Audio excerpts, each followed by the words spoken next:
नमस्कार दोस्तों, जय हिंद, वंदे मातरम। मैं आपके साथ जायसवाल सर। दोस्तों, शिक्षक भर्ती के प्लेटफॉर्म पे सभी दोस्तों का वेलकम, अभिनंदन, स्वागत करते हैं आपके अपने यूट्यूब चैनल शिक्षा जगत के चैनल जायसवाल कोचिंग सेंटर पर। दोस्तों, बात करेंगे संस्कृत शिक्षण विधियों के बारे में, संस्कृत पेडागोजी के बारे में, वो भी सभी क्वेश्चन आपके सिलेबस के अनुसार पर। ये दोस्तों प्रैक्टिस सेट नंबर 7 है। प्रत्येक प्रैक्टिस सेट में हम 15 आपके शिक्षण शास्त्र के, वो भी आपके संस्कृत भाषा में प्रश्न लेकर आते हैं। इसके पिछले प्रैक्टिस सेट आप लोगों को देखना है तो आई कार्ड पे एक बटन आएगा, लिंक आएगा, आप लोग देख सकते हैं। तो चलिए शुरू करते हैं आज का वीडियो। दोस्तों, आज के क्वेश्चन 15 बेहतरीन फर्स्ट क्लास के क्वेश्चन। पहला क्वेश्चन स्क्रीन पर, और प्रश्न यह पूछा जा रहा है, संस्कृत शिक्षणोपयोगी सिद्धांतों अस्ति, यानी संस्कृत शिक्षण की उपयोगी सिद्धांत कौन सी है? स्वाभाविकतया का सिद्धांत, क्रियाशीलता सिद्धांत है, रुचि सिद्धांत है, या उपर्युक्त सर्वे? तो संस्कृत शिक्षणोपयोगी सिद्धांतों अस्ति, यानी संस्कृत शिक्षण का उपयोगी सिद्धांत क्या होगा? तो वह एकदम सटीक और राइट आंसर आपका होगा स्वाभाविकतया सिद्धांत, यानी पहला ऑप्शन यहाँ पर सही हो जाएगा। सेकंड क्वेश्चन देखेंगे। सेकंड क्वेश्चन आपका पूछ रहा है, का नाम शिक्षा, यानी शिक्षा क्या क्या नाम दे सकते हैं? शिक्षा ज्ञानम अनुभवश्य, शिखा एकम पुस्तकम, शिक्षा एकम वस्तु, शिक्षा एकम लेखनम। तो का नाम शिक्षा, शिक्षा का क्या नाम दे सकते हैं? तो एकदम सटीक आंसर होगा शिक्षा ज्ञानम अनुभवश्य, यानी अनुभव के ज्ञान को ही हम शिक्षा बोल सकते हैं।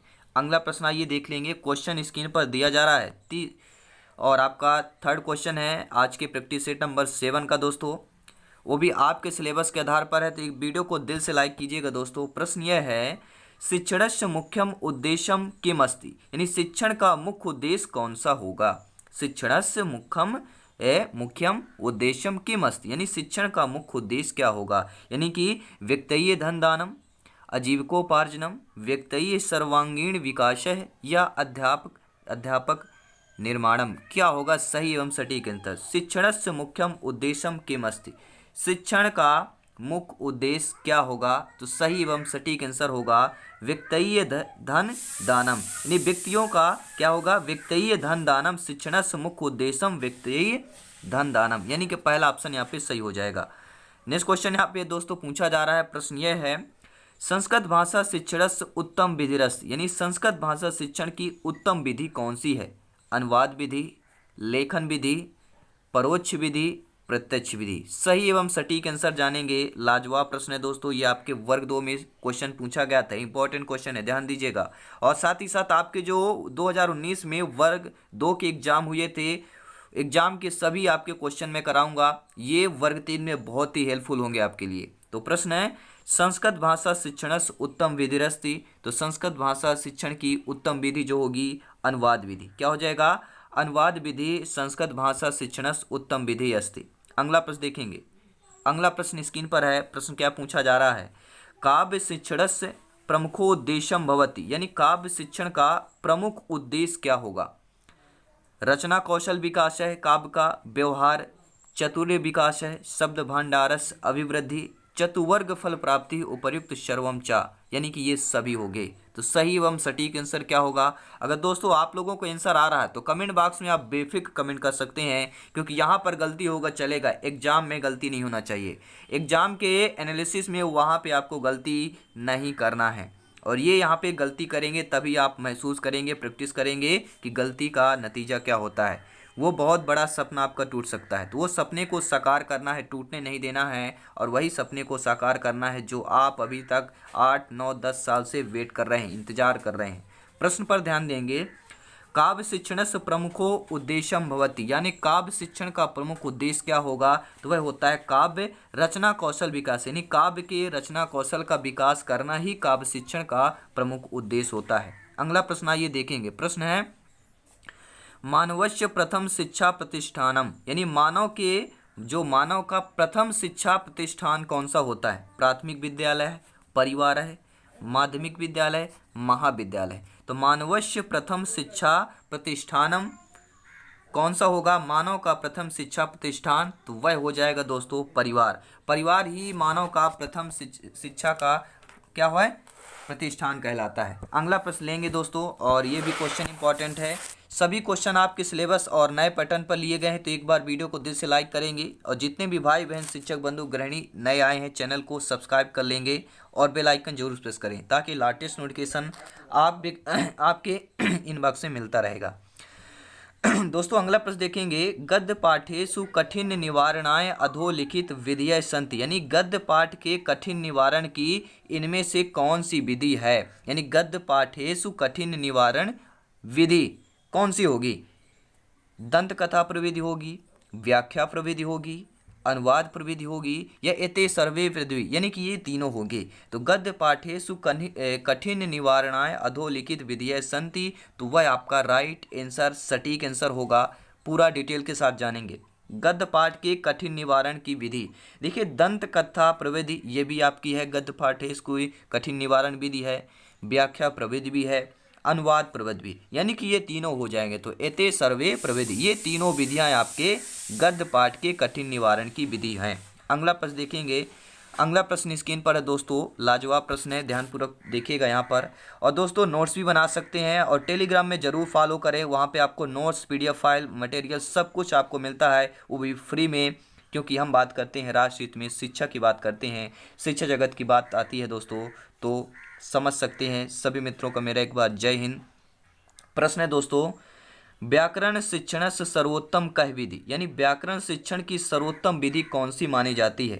आगमन निगमन विधि, सूत्र व्याख्या विधि, नियमन विनियमन विधि, या शिक्षण विधि होगी।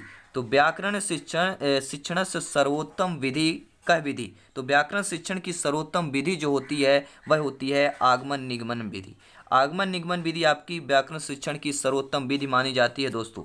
और अगला प्रश्न है दोस्तों, अगला प्रश्न स्क्रीन पर है, कक्षा कच्चे प्रथम अनिवार्यता विद्यते, यानी कक्षा कक्ष के प्रथम अनिवार्य कौन सा होता है। पाठ पुस्तक होगा, श्याम पट्टस्य होगा, मानचित्रस्य होगा, या दूरदर्शनस्य होगा। सही आंसर सटीक आंसर क्या होगा, कक्षा कक्षे प्रथम अनिवार्यता वित्तीय, यानी कक्षा कक्ष में प्रथम अनिवार्यता क्या होती है। बालक बालिका के लिए, बालक बालिकाओं के लिए, विद्यार्थियों के लिए कक्षा कक्ष में प्रथम अनिवार्यता क्या होगा। तो सही आंसर होगा श्याम पट्टस। श्याम पट्ट जो है दोस्तों कक्षा कक्ष के प्रथम अनिवार्यता माना जाता है। अगला प्रश्न देखेंगे, और अगला प्रश्न स्क्रीन पर है, और स्क्रीन पर प्रश्न क्या पूछा जा रहा है। प्रश्न है कि केन कौशला माध्यम अध्यापकई है विषय वस्तु स्पष्टीकरणस्य प्रयासम करोति, यानी ऐसा कौन सा कौशल है, किस कौशल के माध्यम से अध्यापक जो है विषय वस्तु का स्पष्टीकरण का प्रयास कर सकते हैं। कौन से कौशल के माध्यम से, अध्यापक की बात है, शिक्षक शिक्षिका की बात है, कि किस विषय के किसी भी विषय के वस्तु को स्पष्टीकरण करने का प्रयास कर सकते हैं, किस कौशल के माध्यम से। तो वह कौशल है आपका, वह कौशल है प्रश्नोत्तर कौशलेन। प्रश्नोत्तर कौशलेन माध्यमेन अध्यापकई विषय वस्तु की स्पष्टीकरणस्य प्रयासम करोति, यानी कि प्रश्नोत्तर कौशलेन विधि हो जाएगा। अगला प्रश्न स्क्रीन पर है, प्रश्न लाजवाब है, ध्यान दीजिएगा।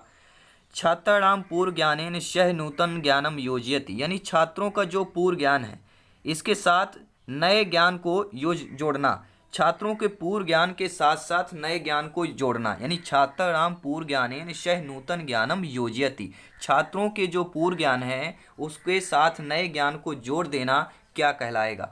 पाठ योजना, दर्शनम, लेखनम, श्रवणम। सही आंसर सटीक आंसर होगा, वह होगा पाठ योजना। छात्रों के पूर्व ज्ञान में नए ज्ञान को जोड़ देना ही पाठ योजना कहलाता है। पहला ऑप्शन यहाँ पे सही होगा। और अगला प्रश्न है दोस्तों, अगर वीडियो क्वेश्चन अच्छे और समझ में आ रहे हो तो वीडियो को जरूर लाइक जरूर शेयर करें दोस्तों।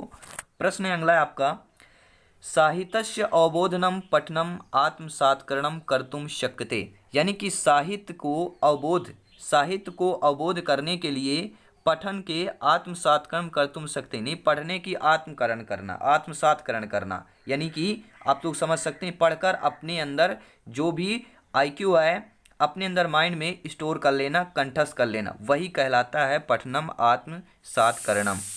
तो सही आंसर सटीक आंसर होगा आपका, देखिए दोस्तों, होगा ससर वाचनेन होगा साहित्यस्य अवबोधनम पठनम आत्मसात्करणम कर्तुम शक्यते, तो ससर वाचन के द्वारा ही किया जाता है। सही आंसर, सटीक आंसर होगा ऑप्शन नंबर सी। और अगला प्रश्न है दोस्तों, संस्कृत भाषा अधिगस्य स्वाभाविक है मनोवैज्ञानिक किस क्रम विद्यते, यानी संस्कृत भाषा के अधिगम का स्वाभाविक मनोवैज्ञानिक क्रम क्या है। अब देखिए सभी क्रम को देखिए, A B C D 4 option है, किसी भी क्रम में सही नहीं दिया है। मैं एक क्वेश्चन ऐसा लाया हूं ताकि आप लोग कंफ्यूज ना हो सके। यह क्वेश्चन जो दिया है रॉन्ग क्वेश्चन कहलाएगा।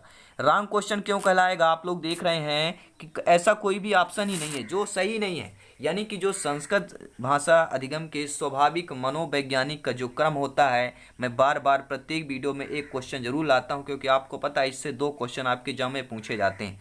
15 पेडागोजी यानी शिक्षण शास्त्र के 2 प्रश्न इससे आपके क्रम से आएंगे ही। भाषा शिक्षण के अधिगम का जो क्रम है, देखिए 4 कौशल है आपके, 4 कौशल है। पहला कौशल होता है श्रवण कौशल, अंतिम होता है लेखन। पहली ये पहचान है, जिस आपके ऑप्शन पे पहला श्रवण हो और अंतिम लेखन हो तो वही होगा। ऐसा कोई ऑप्शन ही नहीं है दोस्तों, ऐसा कोई ऑप्शन ही नहीं है। तो पहला क्या होता है, पहला श्रवण होता है, फिर भाषण होता है, फिर पठन होता है, फिर लेखन होता है। ये 4 क्रम है। तो ये सबसे ट्रिक यही है पहचानने की, पहले श्रवण और अंतिम में लेखन है। अगर 2 ये सेम आप पहला जो आपके ऑप्शन पे पहला श्रवण दिया हो और अंतिम में लेखन दिया हो तो वही ऑप्शन सही होगा।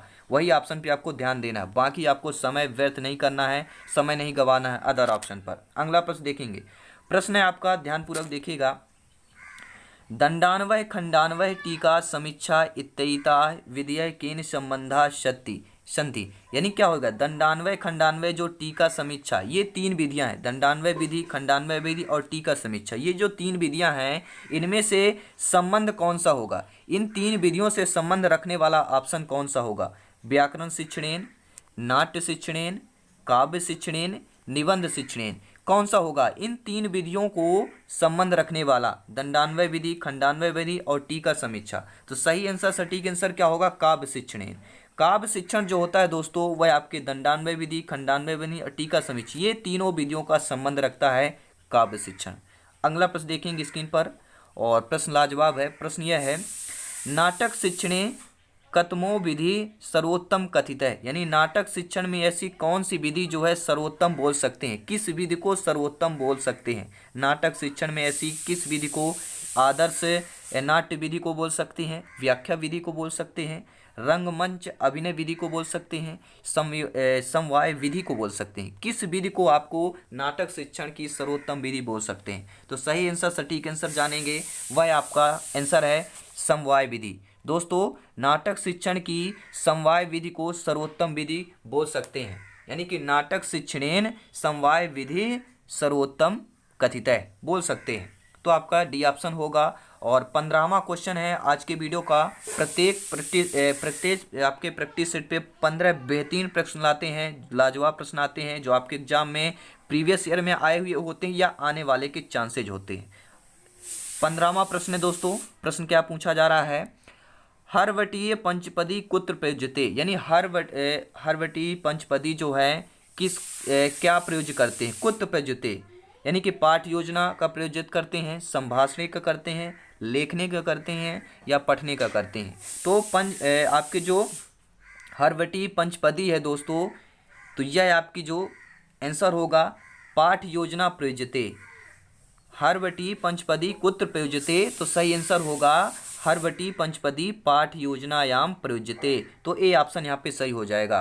दोस्तों वीडियो कैसा लगा हो एक बार दिल से कमेंट करके जरूर बताइएगा। ये 15 बेहतरीन क्वेश्चन आपको पता है डेली प्रैक्टिस सेट लाते हैं, 15 बेहतरीन क्वेश्चन होते हैं, क्योंकि आपके एग्जाम में 15 ही संस्कृत शिक्षण शास्त्र यानी संस्कृत पेडागोजी के प्रश्न आने हैं और 15 आपके गद्य पद से प्रश्न आने हैं। तो वो भी मैं आपको जल्दी करवाने वाला हूँ, क्योंकि हमारा टारगेट है आप लोगों का सिलेक्शन। दोस्तों लाइक सब्सक्राइबर ये मायने नहीं रखता, एक मोटिवेट होता है हम लोगों के लिए, लेकिन जो एक मायने होता है, एक टारगेट होता है, मूल मंत्र होता है, वो आप लोगों का सिलेक्शन है, आप लोगों का मेहनत है। जो आप लोग सपना देख रहे हैं, आपके परिवार का जो सपना है वो सपना पूरा करें आप लोग। हमारे माध्यम से हम माध्यम बनना चाहते हैं, तो बस लाइक और शेयर करके हमें मोटिवेट करते रहे दोस्तों।